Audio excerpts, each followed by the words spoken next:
Salut les gars. Eh bien comme vous le savez, en 2021, Savage revient très fort sur la pêche en mer avec toute une gamme de leurres souples. Je vous présenterai les différentes déclinaisons rapidement, mais quand même dans le détail, car il y a pas mal de choses à dire. Mais d'abord, ce qu'il est important de dire, c'est qu'il y a un concept transversal qui concerne tous ces leurres souples. C'est le concept ProPeg. Et en fait, ce concept se propose tout simplement de résoudre un des problèmes majeurs que nous rencontrons sur l'eau. C'est comment solidariser cette satanée tête plombée avec le corps du châtel. Alors jusqu'à présent, la solution la plus simple, c'était la super glue, mais ça n'a de simple que d'un point de vue théorique, parce qu'on sait tous qu'en pratique, on perd le tube, au bout de 2 utilisations, il est bouché, parfois la tête ne tient pas du tout sur le corps, et puis quand finalement ça tient ensemble, ça tient tellement bien qu'on ne peut pas changer de corps sur la tête plombée sans abîmer la matière, et donc on est obligé de couper, refaire un assemblage tête et corps, et finalement on perd beaucoup de temps et d'énergie pour pas grand chose. Et le concept ProPeg, c'est tout simple, c'est de substituer à ce tube de super glue ce petit cure-dent que j'avais au début de la présentation dans ma bouche. Et vous savez comme moi déjà, économiquement, un paquet de cure-dent c'est beaucoup plus avantageux qu'un tube de super glue 3, surtout que sachez qu'avec un seul cure-dent, vous pouvez installer déjà 3 leurres souples sur la tête plombée.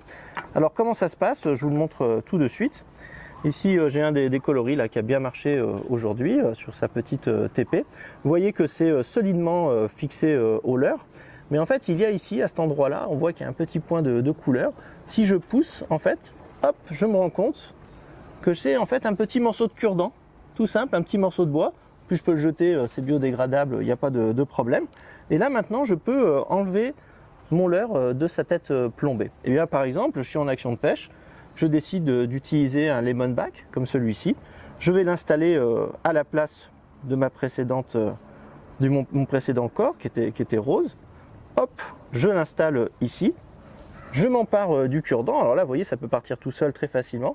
Mais avec le cure-dent, je traverse le leurre. Voilà. À l'endroit précis, il y a un petit point qui est indiqué sur le leurre pour vous montrer l'endroit précis où traverser. Et là, vous voyez maintenant qu'il ne peut plus partir. Donc il suffit que je prenne simplement une paire de ciseaux, hop, je coupe de chaque côté, hop, ici à ras, et voilà. Maintenant mon shad est prêt à partir. Alors sur certaines têtes plombées, on a poussé le système encore plus loin, je me permets de vous le montrer. Ici vous avez vu qu'en fait il s'agit d'un simple arrondi, on va dire, dans l'épingle qui maintient normalement le leurre. Mais vous voyez, sur ce système ici, je vais enlever d'abord l'hameçon simple pour que ça soit plus clair pour tout le monde. Si j'y arrive d'ailleurs. Non, alors je ne vais pas l'enlever. Il y a un petit insert directement dans la tête plombée et d'ailleurs relié à l'œillet plein. Et cet insert est lui-même percé. Et en fait, dans les faits, quand vous allez mettre votre corps de shad dedans, et ben en fait, le cure-dent va venir en fait traverser cette pièce métallique et c'est ce qui fait que ça tient. Alors on trouve ce système en particulier sur les versions weedless comme celui-ci, alors que sur les montages traditionnels avec l'hameçon bien dégagé, l'armement bien visible et agressif, eh bien généralement c'est plutôt le système précédent que je vous ai montré. Mais dans tous les cas, avec simplement un cure-dent et 2 secondes de manipulation, on change son corps de shad en un tour de main et on est prêt pour repartir dans de nouvelles aventures et de nouvelles dérives. Alors ces nouveaux leurres souples avec leur concept ProPeg se déclinent à chaque fois en 2 formes. Il y aura évidemment notre célèbre Sandil qui fait son retour dans sa version V2, sa version 2, et puis une nouvelle forme appelée Minnow.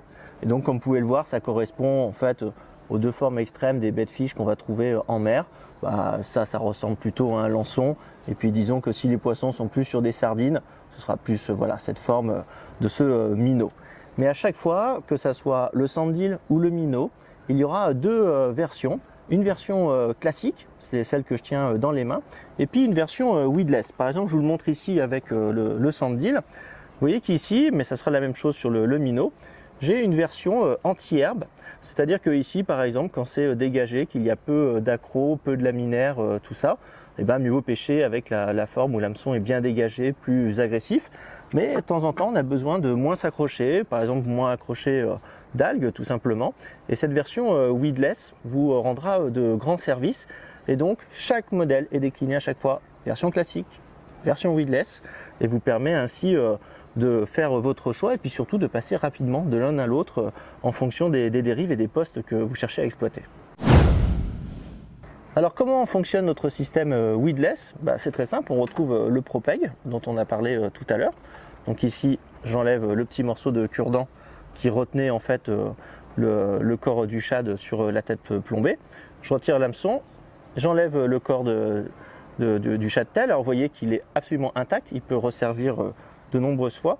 Et on voit ici qu'il y a deux parties. Il y a une articulation qui permet en fait d'enfiler l'hameçon texan qui se trouve ici dessous. Et puis il y a bien sûr cet insert avec le trou au milieu.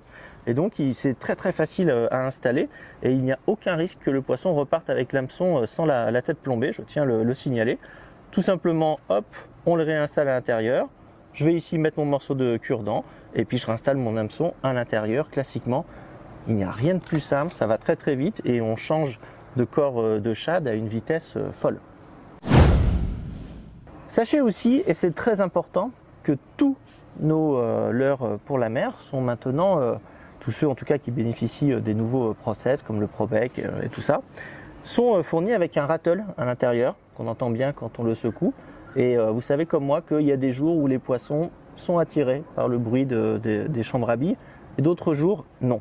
Donc il faut penser parfois, si vous le souhaitez, à faire glisser le rattle à l'extérieur. On le voit ici apparaître. Hop, je récupère, vous voyez, c'est une petite chambre à billes classique avec deux petites billes dedans en acier. Et maintenant, mon leurre est silencieux. Il n'y a plus que les vibrations de la caudale qui rentrent en action. Et certains jours, ça peut faire la différence avec ou sans. Mais ça, c'est la pêche et donc c'est à vous de le déterminer. Au sujet des coloris, je vous laisse découvrir le colorama sur internet. Sachez qu'il y a quand même toute la gamme, la panoplie complète des coloris qui nous intéressent, côte atlantique ou côte méditerranéenne. On va retrouver évidemment des coloris très naturels comme notre lançon pailleté, comme ceci, ou ici par exemple un autre coloris très naturel sur la version minnow. C'est par exemple avec ça qu'on avait attaqué la pêche ce matin, prudemment. Mais les eaux étaient quand même assez mâchées et pour une raison que j'ignore, les bars étaient plutôt dans ces courants-là, dans ces zones très perturbées. Et donc on a pu bénéficier des autres coloris beaucoup plus flashy, comme ce lemonback que l'on voit ici, ou ce coloris à dos rose qui nous a offert un très beau poisson encore aujourd'hui. Donc il y a vraiment de quoi faire. Sachez d'ailleurs qu'il y a évidemment coloris blanc classique que tout le monde aime posséder pour pêcher le bar, et puis un bleu pailleté par exemple qu'on doit avoir absolument dans sa boîte de pêche. Ça ne s'arrête pas là, mais en tout cas il y a vraiment le choix et normalement où vous habitiez sur la côte, il devrait y avoir le coloris qui correspond à votre secteur de pêche. S'agissant des tailles et des poids, sachez que tous ces leurres seront vendus soit sous blister avec un corps plus tête plombée et un corps de rechange, ou carrément déjà tout prémonté en vrac, ou simplement les queues de rechange toutes seules si vous le souhaitez, ou encore sous blister les têtes plombées qui vous intéressent. Ce qu'il faut retenir, c'est que pour les versions déjà pré-montées, vous allez trouver pour la version minnow, celle que j'ai ici, deux tailles qui seront en fait 10 et 12 cm et demi, mais parmi les queues de rechange en vrac, vous allez trouver aussi une taille 8 cm.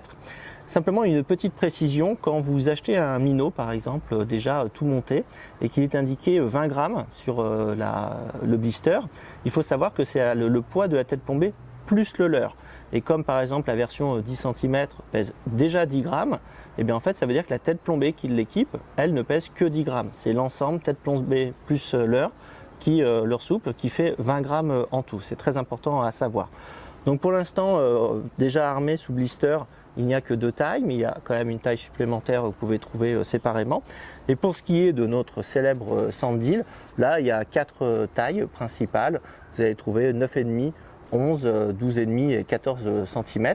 Donc un peu plus de choix et surtout une amplitude de grammage un petit peu plus importante et surtout des grammages plus lourds pour la côte atlantique, donc qui vous permettra d'explorer les épaves en particulier qui se situent un peu plus profondément au large. Enfin, comme je vous le disais précédemment, eh bien, vous pouvez aussi trouver les têtes plombées vendu sous blister, séparément, seul. À chaque fois, vous avez les 3 têtes plombées avec évidemment le système ProPeg et puis les cure-dents pour pas en acheter tout de suite soi-même. Il faut savoir que quand on vous donne 2 cure-dents comme ça, vous avez déjà de quoi monter 6 corps sur les têtes. Donc vous avez de quoi armer puis réarmer les 3 têtes plombées qui se trouvent sous le blister. Et vous allez trouver plusieurs formes de têtes plombées. Et là-dessus, il y a certainement un mot à dire. La première chose que je voudrais dire d'abord, c'est que on ne peut pas se passer de notre tête plombée comme ça, pointue, style darting, qu'il y avait sur nos Sandil déjà V1 et qu'on retrouve sur la V2, avec cet œillet très reculé sur la tête de la tête plombée, derrière les yeux. Et en fait, non seulement évidemment cette tête un peu darting permet justement de faire des darts, c'est-à-dire des écarts latéraux au moment où on va twitcher le leurre, mais en plus c'est un excellent leurre, et je pense à la pêche du maigre en début de saison, pour ne pas s'accrocher, parce qu'en fait quand le nez de la tête plombée tape un obstacle, le leurre a tendance à pivoter comme ça, à basculer et à s'extraire de lui-même de l'enrochement. On perd beaucoup moins de tête plombée. Mais cette année, la nouveauté, c'est que par exemple sur les minots, en fait, il y a une petite subtilité sur les têtes. On va trouver deux formes de têtes. Je les ai ici dans les mains. C'est pas tout de suite très facile à voir, mais il y a en fait 2 modèles pour 2 utilisations différentes. Celle du bas, que je tiens ici dans mes mains, s'appelle Roll and Rise, et c'est une tête plombée qui est tout à fait adaptée par exemple pour pêcher en linéaire, car elle donne beaucoup de rolling au leurre. En fait, elle l'aide à basculer de droite à gauche, alors que celle-ci s'appelle en réalité Rise and Stand Up, car en fait elle est faite pour pêcher plutôt près du fond. Elle va aider le leurre à se positionner avec le nez en bas et la queue en l'air comme ceci, et en fait ce qui fait qu'à la traction elle va donner beaucoup plus de vibrations dans la caudale, et c'est très important d'apprendre à bien maîtriser ces 2 têtes plombées, car elles peuvent vraiment apporter la petite différence qui fera que on va avoir plus ou moins de touches que ses collègues de pêche.